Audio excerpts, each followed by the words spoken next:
Nizzy, and in this video you guys, we're going to be giving you a little preview of the upcoming game between the Green Bay Packers and Chicago Bears. Nice little rivalry game here. We're playing out in Soldier Field. Should be a good one here. Justin Fields' first game against the Green Bay Packers and Aaron Rodgers. Pretty exciting. We'll see how he holds up there, see if the Packers are able to generate enough pressure, sack the guy a few times, force a few turnovers.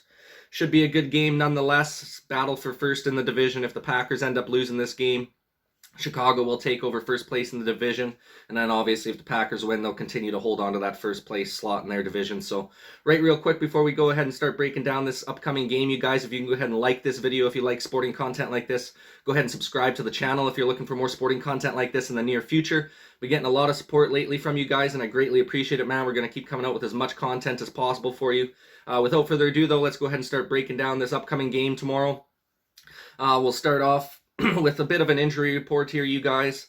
For the Green Bay Packers, first of all, we got one of our offensive linemen, Dennis Kelly, is doubtful with a back injury. Now, this one's not too big of a concern because he hasn't had any snaps so far this season. He was kind of brought in as a reserve guy just in case we deal with a bunch of injury woes on that offensive line. Yosh Nijman's done a great job stepping in at left tackle, and I feel like that's why Dennis Kelly hasn't really had a lot of snaps, or hasn't had any snaps, actually, because I believe Yosh Nijman's just done a phenomenal job stepping in there with Elgton Jenkins and David Bakhtiari being out.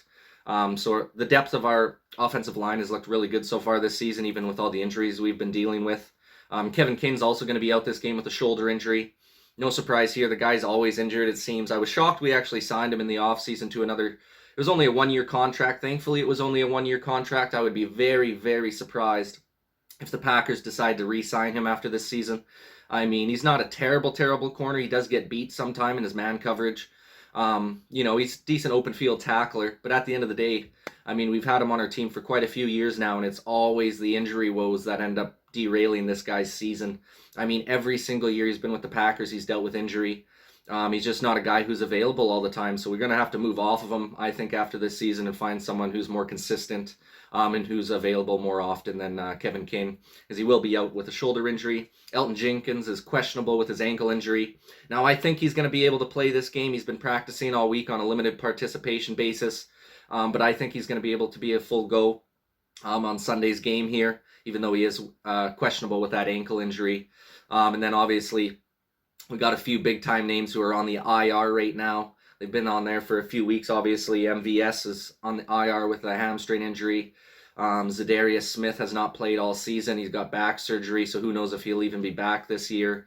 And then, obviously, Jair Alexander going down with that shoulder injury a couple weeks ago. Who knows if he'll be back this season as well. And then we got David Bakhtiari, our star left tackle, who's been on the pup list for the first 6 weeks. I believe this is going to be his final week now on the pup list. He should be able to be a go next week in week 7 against the Washington football team. So it'll be great to have him back in the fold. But that's about all the injuries we're dealing with so far on the Packers. We're going to have to see how the cornerback room holds up. Obviously, with our number 1 and number 2 cornerbacks out, and Kevin King and Jair Alexander, it's going to be a big opportunity for Eric Stokes to step up. Obviously, we signed Quinton Dunbar and Rasul Douglas in the last couple weeks here, so I believe Rasul Douglas is being brought up to the active roster. Quinton Dunbar just got signed this week, so I don't think he's going to be on the active roster this week. But Rasul Douglas should be getting some play time out there.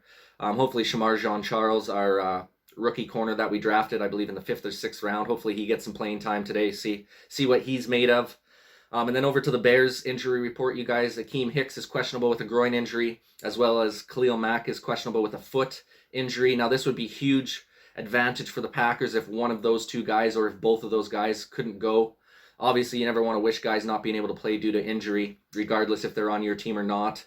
But the fact is, it's going to help out the Packers immensely if one of those two guys is not able to go in tomorrow's game. Preferably, you'd like to see Khalil Mack not be able to go. He's been a terror so far this season, but Akeem Hicks is a great staple in the interior of that defensive line for them as well. So, I mean, they usually just blow up so many plays on us when we play these guys, and they're pretty good at being able to get to the quarterback as well. So, and then they also have wide receiver Jakeem Grant is questionable with a groin injury.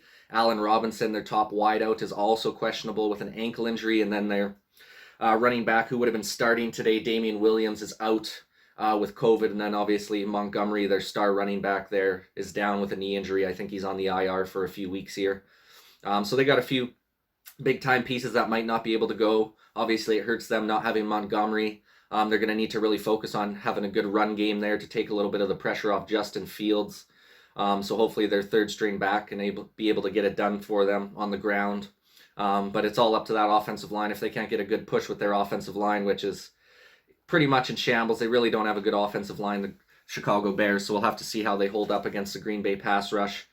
We've done a lot better job being able to get pressure on the quarterback in the last few weeks. I just thought our pass rush has been better all around. Lately, Kingsley Kiki's starting to step up inside the interior of that D-line alongside Kenny Clark there. Rashawn Gary's having a nice season so far. So I liked what I've seen from the guys. Jalen Smith, the linebacker we picked up a week and a half ago there, he should be playing, so we'll have to see how he performs for us and see how many snaps he ends up getting out on the field. Obviously, Chris Barnes and Devondre Campbell have been studs for us so far at the middle linebacker position. Devondre Campbell's been one of the best middle linebackers in the league so far this year. Absolute steal of a signing in the offseason for the Packers, so I've loved what I've seen from him. Been the best middle linebacker we've had in years. As long as I can remember back, this guy's an absolute stud. Maybe back to A.J. Hawk, to be honest with you. That's probably the last time we had that caliber of a middle linebacker, so he's been doing phenomenal for us so far. Yeah, so it should be a good matchup regardless. Obviously, it's going to be a scrap and an absolute fight between two teams who hate each other and definitely want to kick each other's ass here. So we'll have to see how it goes. I mean, the Packers should be able to win this game, but you never know. Once again, it goes back to that any given Sunday, any team can win. You never know. Maybe Justin Fields has a huge breakout game and just dusts us up. So we'll have to see how it goes. We'll go through some keys to the game here, you guys, starting off with the Green Bay Packers. First key to the game for the Green Bay Packers, I think, is going to be running the ball. I think we're going to have to really establish our run game early on here, pound the rock against these guys, tire out that defensive front of Chicago, which will hurt them later on in the game with the pass rush if they're, just exhausted from getting pounded by our run game. Obviously, we got a really good dual threat with A.J. Dillon and Aaron Jones there. Our offensive line has held up pretty well so far with all the injuries we've been dealing with. So I think that's going to be major for the Packers to establish that run game early on. Use A.J. Dillon a lot in that first half to really just pound the rock, tire out that defense of Chicago, and then that we can start really establishing that play action pass in the second half. Another big key to the game for the Packers here is going to be able to keep Aaron Rodgers upright, not allowing too many sacks on the guy. We're going to have to hold up in pass protection. Obviously, like I said, if Akeem Hicks or Khalil Mack isn't going on Sunday due to their injuries, that's going to be a benefit towards the Packers' offensive line, not having to try and contain both of those guys, especially with all the injuries we've been dealing with on the Packers' offensive line. It would be huge if we could have one of those guys out. But if they are both a go, we're going to have our hands full. We're going to have the tight ends chipping in with little chip blocks on the edge just to help out our tackles. So I think that's going to be another big key to the game is, limiting the sacks on Aaron Rodgers. Another huge key to the game for our defense here is going to be getting pressure on Justin Fields, obviously being a rookie quarterback, first time playing the Packers. Doesn't have a great O-line. I think it's going to be huge for us to be able to get pressure on him. The dude's really good at escaping the pocket and being able to make something out of nothing with his legs and being able to run the ball, so we're going to have to keep an eye on that. Maybe play a little bit of spy coverage where we have our middle linebacker just keeping an eye on him, so that way we can close the distance if he does decide to escape the pocket and go for a run. But at the end of the day, if we can just surround him inside that pocket and keep him inside that pocket, I feel like we'll be able to get a few sacks on the guy today, put him under pressure and make him make some tough decisions there inside the pocket. So that's kind of the keys to the game for the Packers to be able to take out the dub. And then the keys to the game for the Chicago Bears, you guys, if they want to be able to win against the Packers today, I think probably one of the biggest ones is going to be winning the time of possession. They're definitely going to need to win the time of possession against us, keep the ball out of Aaron Rodgers' hands. Keep our defense on the field, tire us out, especially being, lots of injury woes to our cornerback room. The Bears are going to really want to attack us on the outside. Hopefully they got Allen Robinson going for them. That's going to be a huge piece for them on the outside. He's going to be able to dominate our cornerbacks out there if he does be able to play. And then obviously with their run game, they got their first two running backs out in Montgomery and Damian Williams, so they're going to have to figure out a way to sustain some runs, just to keep that time of possession on their side and keep Aaron Rodgers off the field. Another key to the game for them is going to be getting pressure on Aaron Rodgers. Like I said, if you get him under pressure, he's been one of the worst quarterbacks under pressure so far this season, has not done well when the pocket collapses on him.